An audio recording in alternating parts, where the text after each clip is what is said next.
Umhlaba lo uyahlaba angani.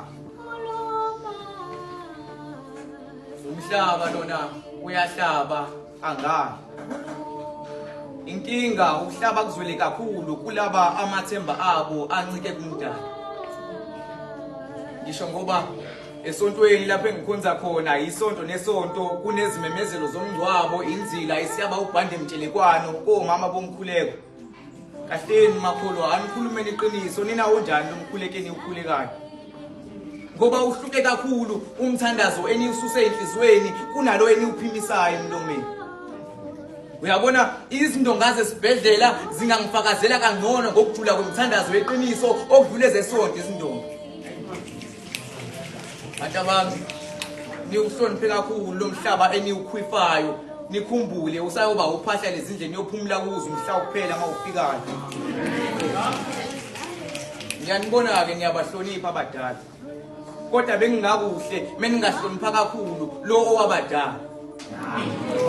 Ake ngibuze. Osukwini wena usukhulume kangaphi nodali wakho umbuza ngosuku lakhe ehamba kanjani kodwa usuhlula ukuthatha umzuzu ubonga usuku umdali wakho angithi yazibona ukuthi unjani.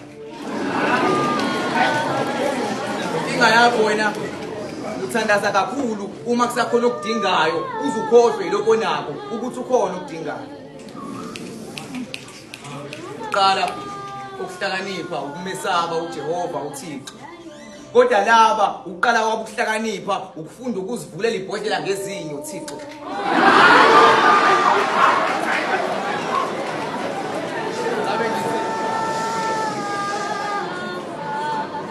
Ngabe ngithi sale sewubuya uzolanda ibandla lakho kodwa ubuzofica liphi ngoba nawo wasekha amabandla. Owawukade washile asaphenduka ama-fashion show ama-business ababishop. Thina sasingakazi sizokuthiwa imvana yalikhipha ikhadi ephaketheni yayonikela embengeni kodwa sezwe kuthiwa yalikhipha ishumi yayonikela epulpitini.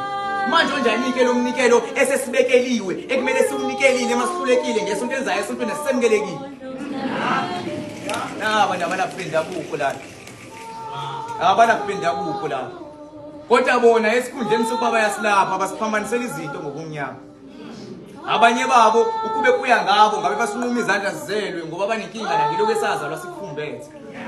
Bayagula abantu la ngaphandle badinga ukwelashwa bona babhize esikhundleni zokuxhumana ba-abuse amandla okwelapha bayabulala ubuthongo ababulali bayabulala.